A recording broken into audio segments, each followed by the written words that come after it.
Hi, this is Bob Barnes for Natural Video and the Birding Video Store. Welcome to our short survey to some of the animals of the Pantanal.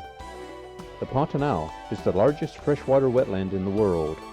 During the rains, 2/3 of its 140,000 square miles is flooded. More than 50,000 square miles of the Pantanal is in the Brazilian state of Mato Grosso, which we visited during the dry period. There is one main road into this region, the Trans-Pantanal. Otherwise, you get around by boat, afoot, and on horseback. This gives you a wonderful opportunity to sample the diversity of the area.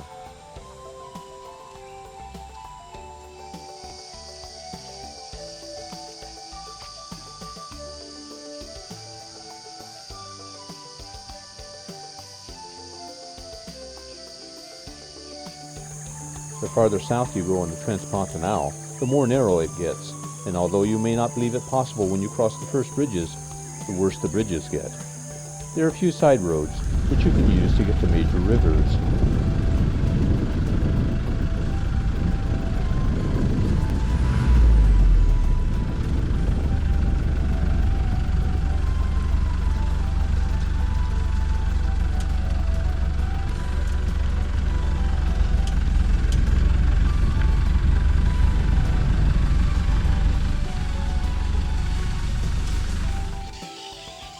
Millions of crabs cover the area during the wet season.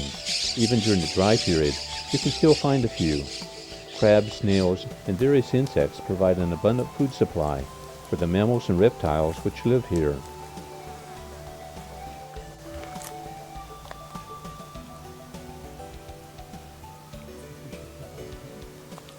I would think so.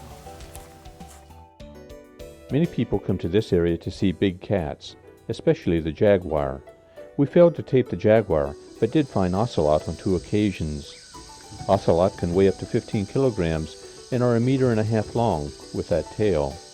They're typically nocturnal and inhabit both wet and dry forests. The Brazilian tapir was a target species on this trip. This creature has always fascinated me, and I really wanted to see one. As it turned out, we had a nice view of one on a night trip at Pouso Alegre. This relative of the horse can weigh to 300 kilograms. It's typically nocturnal, as you might guess from this video. But true to the adage that when it rains it pours, we were able to get some great daytime shots in the southern Amazon later in the year. But this, my first view of this species, will always be my favorite. They feed on roots, leaves, and fruit, and generally are not found far from mud, which they use to keep cool and to control parasites.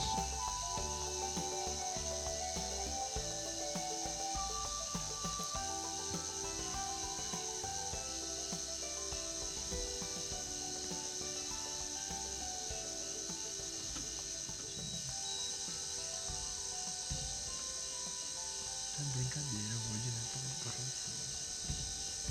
Aqui é foda mesmo, né? Que deixa pra muito assim. Linda, meu Deus. Tá vendo?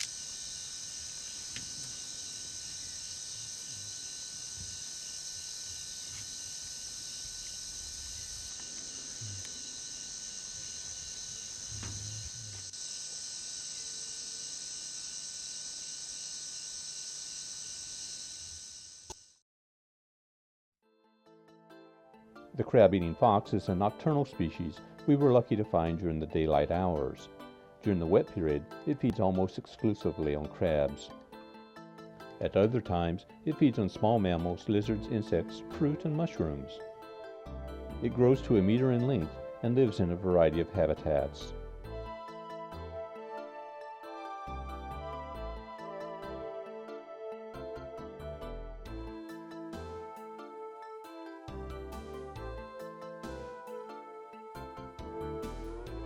We had only the briefest view of this species. They tend to be quite leery because they are hunted. The capybara is the world's largest rodent and is a species you are likely to see many times in the Pantanal. It's estimated that more than 500,000 live in this region.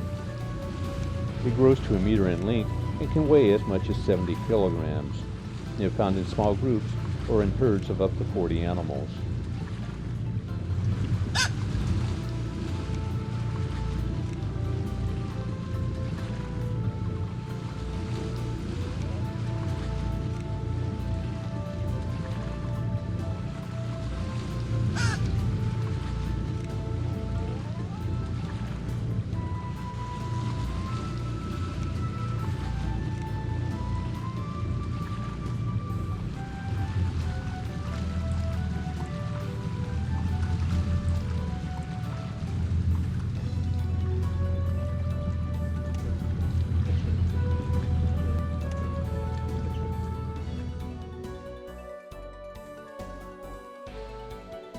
When people travel to the Amazon, one of the species they often look for is the giant otter. But the Amazon is not the best place to see this species. In the Pantanal, your chances of seeing this mythical creature are excellent. Including their tail, they can grow to 2 meters in length and are usually found in small family groups of 6 to 8. They eat a variety of small animals, everything from fish, snakes, and birds to young caiman. When you first get a glimpse at their teeth, you know to give them room.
At the other end of the wild experience, some of the ranches have pet-collared peccary.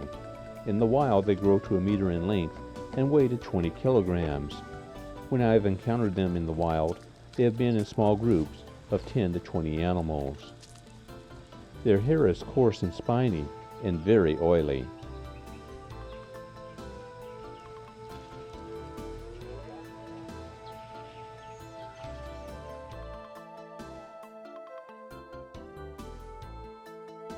We saw 3 species of primate in the Pantanal, but were only able to tape one, the brown capuchin monkey. They clamber about the trees eating leaves.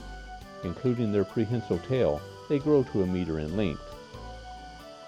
Almost without exception, they are found in small family groups. While in the Pantanal, we also saw black howler monkeys and silvery marmoset, a ghost of a creature that was above us one moment and gone the next.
The giant anteater grows to 2 meters when you count its tail and can eat 35,000 termites in one day. Its Brazilian name refers to its long tail, and translates to flag anteater. The story of this animal is fascinating. The owners of Pusa alegre found it when it was a baby, abandoned in a field. They raised it to adulthood on milk and released it to the wild. Now it visits the ranch in the evening to round out the day with some bottled milk. At the time of our visit, it appeared to be pregnant, and the conversation on the veranda often turned to whether or not it would bring its young for a dose of milk too. You like milk too?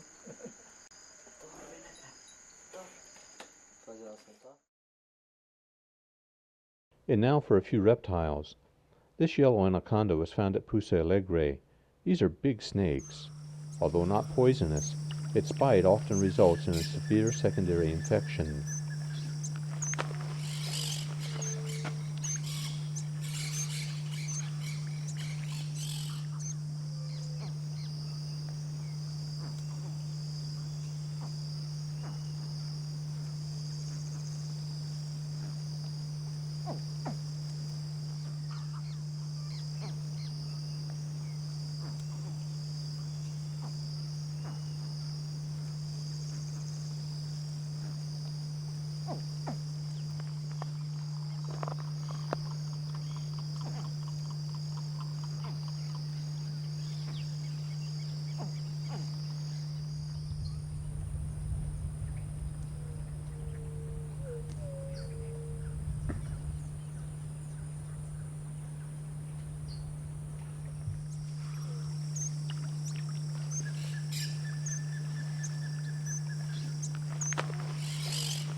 I'm not sure what species of vine snake this is.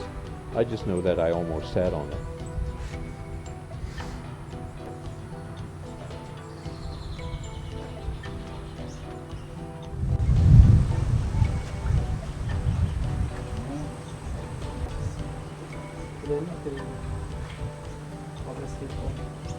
On our trip, we saw one other species of snake in the forest, that and then some iguana, were the only other reptiles we saw, other than the spectacled caiman. The spectacled caiman are everywhere, and there are a lot of them in the Pantanal. They're generally not very aggressive, but grow to more than 2 meters.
This ends our brief survey of the animals of the Pantanal. For Natural Video and the Birding Video Store, this is Bob Barnes. Please visit us at www.birdingvideo.com. Good birding!